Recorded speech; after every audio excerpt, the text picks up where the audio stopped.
StarCraft 2 is an amazing game, but it can be intimidating to learn. If you ever thought, this game looks like a ton of fun, but I don't know where to begin, then this video is for you. I'm Multicate, and I'm gonna show you how to get started with StarCraft. Just to be clear, the purpose of this tutorial is not to help you get quick and easy wins, but rather to help you build strong fundamentals that will benefit you in the long run and set you on the path to mastery. This video assumes that you have a basic understanding of how StarCraft works. If you don't, there may be terminology ahead that you won't understand, and I recommend that you first watch my other videos in which I explain what the game is and how to control it. Check the description below for links to these videos.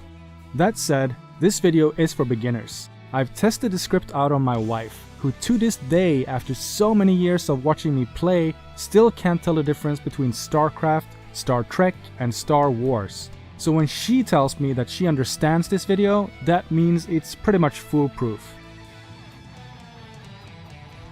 If you haven't already, the first thing you'll want to do is play through the game's single-player campaigns. Wings of Liberty, Heart of the Swarm, and Legacy of the Void tell amazing stories and teach you how to control the game. Just keep in mind that many of the units and gameplay elements encountered in the single-player campaigns differ from the game's competitive multiplayer mode. With that said, once you're done with the story, you'll want to kick the habit of playing against the computer as soon as possible. So much of StarCraft is about the mind game between the two players, and playing against the AI won't teach you any of this. The sooner you take that leap into playing against actual people, the better. StarCraft 2 has 3 races: Terran, Protoss, and Zerg. Each race has its own strengths and weaknesses, but all of them are equally viable at all levels of play. Don't let anyone tell you differently. If you're serious about learning the game, you need to focus on one race. StarCraft 2 is already challenging enough as it is. Trying to juggle all 3 races is just going to triple the amount of stuff you have to learn. If you've played through the story, you probably already have a good idea of which race appeals to you the most. Otherwise, just pick one and stick with it for now. You can always change your mind later. Now, before I get into it, I just want to say it's great to have you here. YouTube is incredibly competitive, and as a tiny channel, it's extremely hard to get people to even find your stuff. So if you enjoy this video, if you could take the time to give me a thumbs up or write a quick comment, you'd be doing me a huge favor in helping me reach more people. StarCraft 2 could be better described as multitasking the game. Becoming truly good at StarCraft requires mastering a ton of different skills and then doing them all at the same time. But as important as things like scouting, micro, and unit compositions are, they all pale in comparison to the single most important skill: having good fundamentals. So what are those fundamentals? The goal of a match of StarCraft is simple: destroy your opponent's base. When the match begins, both players have only a command center, nexus or hatchery, and 12 workers. From these humble beginnings, you have to build an army strong enough to beat your opponent's army. How you get that army, well, that's the whole point of the game. The first step to understanding StarCraft is to accept that it is a sprint. The faster you can get your army on the field, the greater your chances of winning the game. Take a look at this battle, where the red player has 10 marauders and the blue player's only got 8. Clever tactics and expert control can swing a battle in your favor, but as a general rule, the player with the larger army will emerge victorious. Which brings us to the concept of macro. Macro is your ability to produce units and structures as fast as possible. Macro is all about priorities, and throughout a match of StarCraft 2, you'll need to constantly juggle 3 key tasks: producing workers, avoiding supply block, and spending your money. Let's go over these one by one. I'll be using Terran to demonstrate these concepts, but once I've covered the fundamentals, I'll swing back and show how the same ideas apply to Protoss and Zerg. To build an army, you need money. In StarCraft 2, that means minerals and gas. Only worker units can gather these resources. That's why you'll want as many workers as fast as possible. The moment the match begins, the very first thing you want to do is to select your command center and order it to train a worker, or SCV. Every order that can be issued in the game has its own hotkey, depending on the unit or structure you selected. To order the selected command center to train an SCV, hit the S key on the keyboard.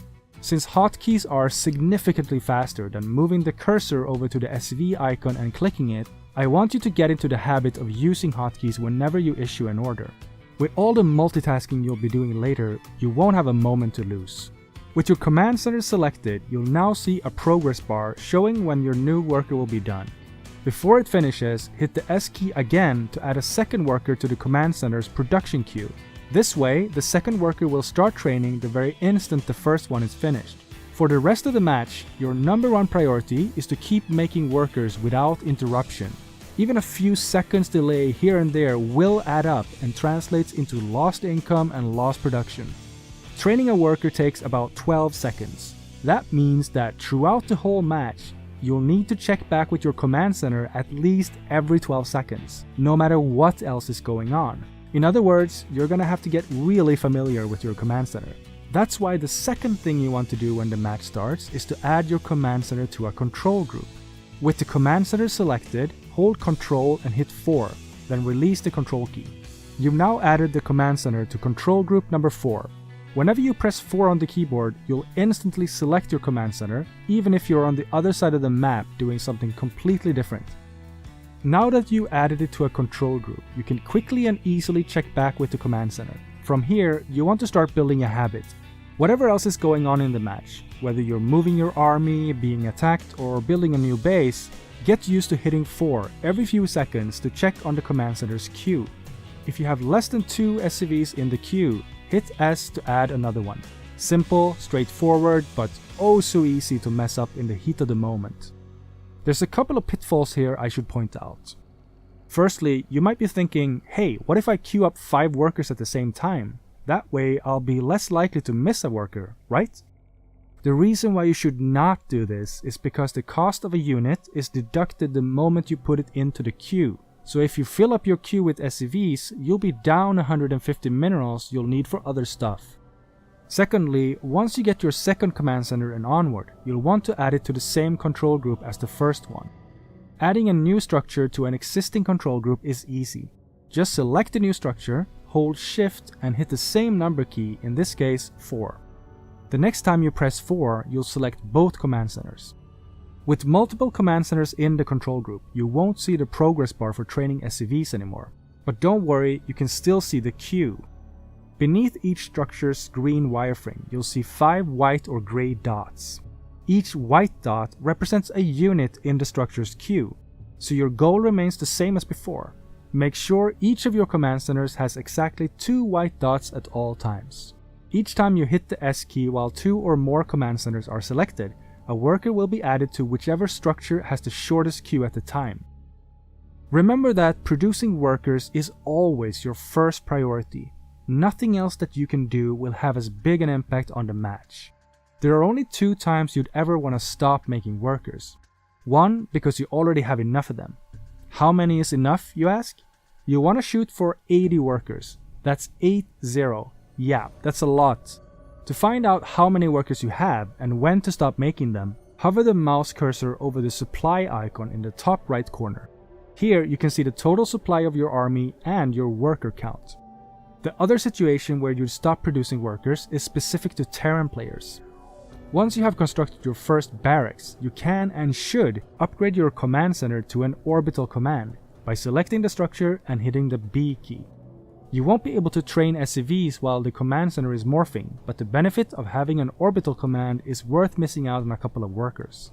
The orbital command works just like a command center, but it also has access to some really useful abilities. The most important one is called Call Down Mule. The orbital command has a recharging pool of energy, which is represented by these purple numbers. It can regularly spend this energy to call down a special worker called a mule, which has a limited lifespan but can gather minerals at a very efficient rate. Whenever you're checking in on your command centers to make sure they're training workers, also take a look at the Call Down Mule icon. If it's lit up, that means you have enough energy to use the ability. Hit the E key to select the ability and then left click on a mineral patch to put the mule to work. Use this ability as often as you can. So you got all these workers bringing in all these minerals, but all the money in the world won't help you if you can't spend it. To make units, you need supply. Take another look at that supply icon in the top right corner of the screen. This icon shows your current and maximum supply. Units require varying amounts of supply depending on how strong they are. For example, SCVs and Marines both cost 1 supply each, so when you start training one of these units, your current supply will increase by 1. If you cancel the unit or the unit later dies, you get the supply back. If you try to train a unit when your supply is maxed out, the unit will be put on hold until you free up some supply. This is called being supply blocked, and it's real bad. When the match starts, you'll be at 12 out of 15 supply. The moment you start training your first SCV, your supply will increase to 13. If you continue like this, you'll get supply blocked at 15 and won't be able to train any more workers. To increase your maximum supply, you need to build supply depots. But since these cost money and take time to make, you can't just start throwing depots down at random. You'll need to build them at just the right time. Once your first SCV finishes training, have it construct a supply depot by hitting the B key followed by S. You can worry about correct building placement later. Just put it wherever. The SCV will need to stick around to construct the building, and it cannot gather minerals at the same time. To make sure the SCV gets back to gathering minerals after the supply depot is complete, hold the Shift key and right-click one of the mineral patches. This will queue up an order for the worker to return to gathering minerals the moment the depot finishes construction.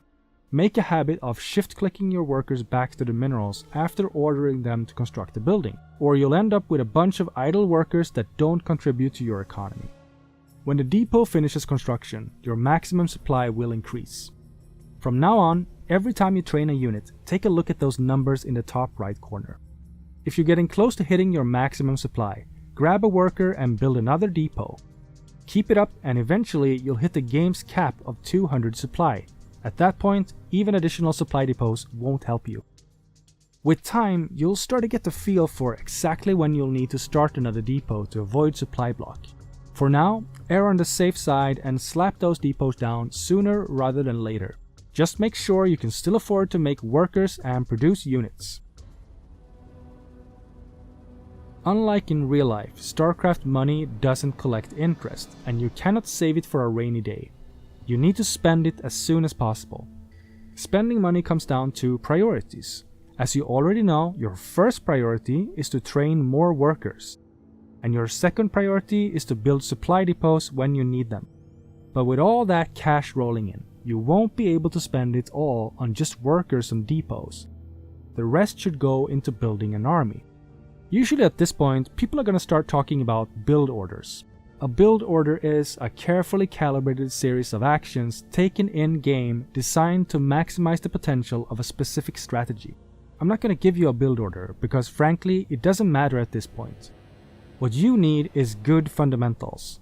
Build orders and strategies will come and go, but good fundamentals will never go out of style. Instead, I'm going to give you some general guidelines to get you started. Once you have a supply depot, it's time to get a barracks. To build a barracks, grab one of your SCVs, hit B for buildings, and then B again for barracks. Again, don't worry about building placement. And remember, once you've issued the construction order, hold Shift and right-click a mineral patch to make sure the SCV gets right back to gathering minerals afterwards. While your barracks is being constructed, select the unfinished structure and assign it to Control Group 5 by holding Control and hitting 5. When your barracks is done, hit 5 to select it and then press the A key to train a Marine. From now on, you want to keep up a constant production of Marines out of that barracks, just like you've been making SCVs at your command center. The same principles apply, keep them coming but never queue up more than 2 units in the same building. And remember your priorities, keep making workers and watch your supply numbers. Now that you have your barracks, make sure you select your command center and upgrade it to an orbital command by hitting B. When the upgrade is complete, start dropping mules on the minerals. Pretty soon you'll find that you can't spend your money fast enough with just a single barracks. When that happens, you'll want to use that extra money to build more structures, but before that, you need to take another base, or in other words, expand. Besides the starting positions where players begin the match, a StarCraft map has a number of expansion sites. Expansion sites are easily identified by the presence of minerals and Vespene geysers. By claiming these locations, a player can greatly increase their income. In fact, since minerals and gas are finite resources, a player who doesn't expand will eventually run out of money. To expand, grab a worker and order it to build a new command center by hitting B followed by C. You'll need 400 minerals to do this. Now move the camera over to the nearest expansion site and place the command center in the closest possible location to the minerals.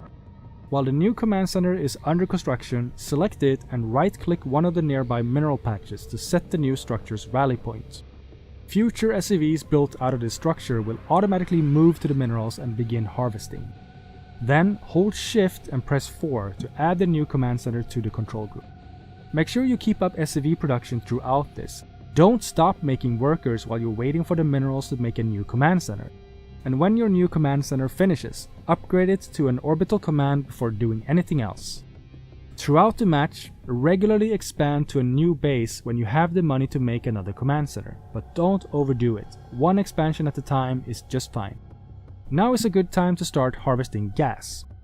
Go back to your main base, select one of your SCVs and press B and then R to build a refinery. Move the cursor over one of the Vespene geysers and left-click to place the building. The SCV that constructs the refinery will automatically begin harvesting gas when construction is done. At that point, grab 2 more SCVs and right-click the refinery to get a total of 3 workers gathering gas. This is the ideal number of workers for each refinery. When you've collected 100 gas, get one of your workers to build a factory by hitting V followed by F. Place it wherever you want, but leave a little room on the right side for an add-on. Select the factory and assign it to Control Group 6 by holding Control and hitting 6. When the factory finishes, press 6 to select it and then hit X to give it a Tech Lab add-on. The Tech Lab will allow for the construction of more advanced mechanical units. There's also a Reactor add-on which allows for the construction of 2 simple units at the same time. Once you have the Tech Lab, select the factory and hit the S key to start building a siege tank.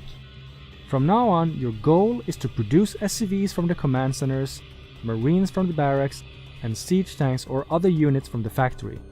Keep all of these structures busy, but remember that workers have the highest priority. When you can afford it, have one of your SCVs build an armory. The hotkeys for this structure are V followed by A. The armory allows your factories to make a powerful unit called the Thor, and also enables Hellions, another factory unit, to transform into Hellbats. From here on out, your goal is the following. Remember your priorities. While making SCVs and supply depots, and producing units out of your barracks and factories, gradually add more factories when you can afford to. Give them all a Tech Lab or a reactor. Along the way, build more refineries when you need more gas. Make a ton of Thors, siege tanks and Hellions until you hit 200 supply. At this point, select your whole army with the F2 key and send it to attack your opponent's base. While your army is marching across the map, use the money you have in your bank to build a bunch of extra factories, and whenever your units die, just keep rebuilding them. Now that you know your priorities, it's time to put the pieces of the puzzle together. First, no matter what's going on, keep making workers. Second, watch your supply count and keep building supply depots before you get supply blocked. Third, spend your money. The further you get into a match, the more stuff you'll have to multitask. To keep up with all of this, you'll need to build strong habits that eventually become second nature. We call this the macro cycle, and this is why adding your buildings to control groups is so important.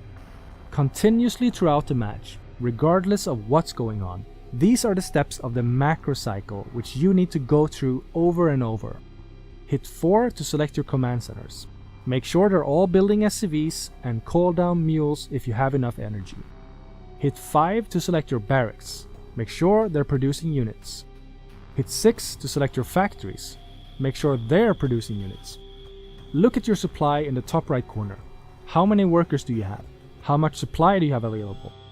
If you're getting close to your max, grab an SCV and build a depot. Eventually, you might have to build 2 depots at a time. If you still have money, build another factory or take another expansion. Finally, check the worker saturation at your bases. Command centers and refineries have floating text showing the number of workers currently engaged there. Take a look at the command center. The first number shows you how many workers are currently gathering minerals at this location. In this case, it says 14. The second number shows the ideal number of mineral gathering workers for this location. If you have too many workers gathering minerals at a location, the numbers will turn red. This is how the game signals that you need to shift some of your workers around. First, make sure you build refineries on both gas geysers and put 3 workers on each. If you still have too many workers gathering minerals, select some of the workers and send them to another base where they're needed by right-clicking one of the mineral patches at that location. Make sure you don't move any mules, since they don't count towards saturation. An easy way to check saturation is to use the backspace key. When you hit backspace, the camera will cycle between your bases. Over time, mineral patches will deplete and disappear, and the maximum saturation at the base will be reduced. To keep your economy strong, you'll need to expand regularly across the map and balance the number of workers at each base to ensure that you're getting the best value out of them. If you still have too many workers in your bases after shifting them around, that means you haven't been expanding fast enough. Take another base right now. You'll also need to shift your rally points. Each command center and other unit producing structure has a rally point. You can set this point and change it at any time by selecting the building and right-clicking a location on the map. Units that are created in the structure will immediately move to that point after being completed.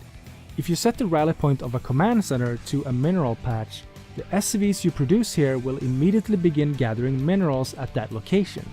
So when one base is starting to fill up, you'll want to change the rally point of your existing command centers to a new expansion. Keep updating your command center's rally points as the match goes on to make sure your workers go where they're needed. So there we have it. That's the macro cycle. This might seem like a long list, but don't worry. Take it one step at a time.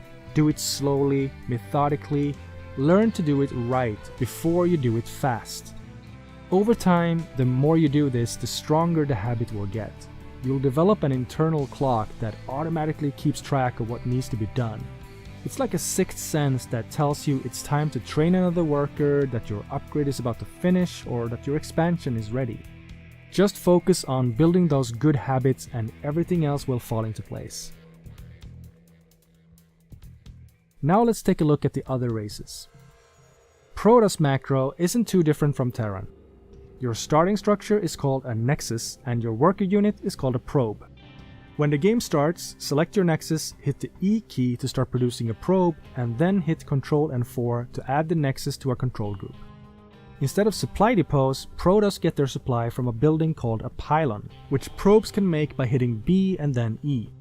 Protoss structures are warped in from distant worlds, meaning the probe doesn't have to hang around to finish the job. The moment the warping commences, you can safely send the probe back to the mineral line.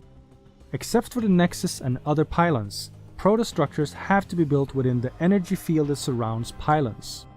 Instead of mules, the Protoss Nexus starts the game with an ability called Chrono Boost, which you can activate with the C key. Chrono Boost can be used on structures to make them build things faster. At the start of the match, you should have the Nexus use Chrono Boost on itself to increase the rate at which you produce probes. Your game plan as Protoss remains the same. Remember your priorities. Make workers, build pylons to avoid supply block, spend your money. Start making probes, then warp in a pylon. Once the pylon is complete, select the probe and order it to warp in a gateway by pressing B followed by G. The gateway is the basic Protoss unit production structure, similar to the Terran barracks. Next, start gathering gas by building assimilators on your Vespene geysers. These buildings work just the same way as the Terran refineries. The hotkey to build them is B followed by A. Once you have a completed gateway, grab a probe and build a cybernetics core by hitting B and then Y. The cybernetics core is a tech structure, meaning it doesn't produce any units on its own, but instead provides useful upgrades and enables gateways to construct more advanced types of units. When your cybernetics core is done, select it and press G to start researching the Warp Gate upgrade. You should use your Nexus's Chrono Boost to speed up the research. select your nexus, hit C, and click on the cybernetics core. Now, grab a probe and go make a nexus at the nearest expansion by hitting B followed by N. Remember to shift-click the probe back to the minerals at your main base.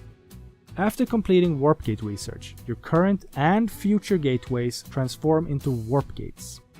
By hitting the W key, you can now instantly select all of your warp gates. Warp gates can warp in army units to any location where you have a pylon. To warp in multiple units quickly, hold down the corresponding key, for example S if you want a stalker, and click repeatedly on the map. Warp gates don't have a production queue. Instead, they have a cooldown period after warping in units, during which the warp gate can't be used. To keep up with your macro cycle and maximize the size of your army, you'll need to continuously hit W and use your available warp gates as often as possible. This is all about practicing fundamentals, so we're keeping it simple. Later on, we'll have to worry about other unit-producing structures and how to use Chrono Boost to support our strategy. For now, the macro cycle I want you to practice looks like this. Remember your priorities. Hit 4 to select your nexuses. Make sure they're building probes. If you have enough energy for Chrono Boost, use it on one of your nexuses. The Chrono Boost effect doesn't stack, so use the backspace key to find a nexus that doesn't currently have the effect. Hit W to select your warp gates. Warp in stalkers until you run out of money or available warp gates. Look at your supply numbers. Build a pylon or two if you need them. Still got money? Make another warp gate or put a nexus at the new expansion. Finally, check your worker saturation. Keep this up until you have 80 workers and a total of 200 supply. Select your army and send them to attack your opponents. And while they're moving out, build as many warp gates as you can afford. Because the Zerg are so unique, their macro is also the most different from the other races. The Zerg starting structure is the hatchery, and your worker units are called drones. The hatchery doesn't directly produce workers. Instead, hatcheries create larvae over time, which can then be mutated into different Zerg units. Zerg structures have to be built on creep, which is the sticky purple substance that surrounds the hatchery. Instead of a structure like the supply depot or pylon, the Zerg get their supply from a unit called the Overlord, which is created from larvae by hitting V. When the game starts, select your hatchery, hit the S key to select all available larvae, and then press D to make a drone. Then select your hatchery again and set it to control group 4. From now on, your macro cycle consists of hitting 4 to select your hatchery, pressing S to select any available larvae, and then pressing D to make a worker or V to morph an overlord when you need more supply. The Zerg game plan is pretty simple. After you add your first overlord, keep making workers while saving up 300 minerals for a hatchery. When you have the minerals, select one of your drones and hit B followed by H. Then place it at your first expansion. Drones morph into the structures they build and are consumed in the process, so you don't have to worry about sending them back to the mineral patches. When you have 200 minerals to spare, have one of your drones morph into a spawning pool, which is built by pressing B and then S. The spawning pool is a tech structure which allows you to make new types of units from your larvae. Zerg Macro is all about generating and spending larvae. The hatchery stops generating larvae if it already has 3 or more larvae, so the key is to spend them as soon as they're available. To get a large number of larvae, Zerg depend heavily on a unit called the Queen, which can be produced directly from your hatchery after you have a spawning pool. When the spawning pool is ready, select your hatcheries and birth a queen at each one by hitting Q once for each hatchery. The queen has an ability called Spawn Larva, which when used on a hatchery will generate an extra 3 larvae after about 30 seconds. The Spawn Larva ability is essential to Zerg Macro. Each hatchery you make needs to have its own queen. To spawn larvae efficiently, use the backspace key to cycle through your hatcheries one by one. At each location, select the resident queen, hit V to activate the spawn larva ability, and left-click the hatchery. You'll need to do this every 30 seconds to maximize the number of larvae you get. Every time you take a new expansion, make sure you also get a queen for the new hatchery.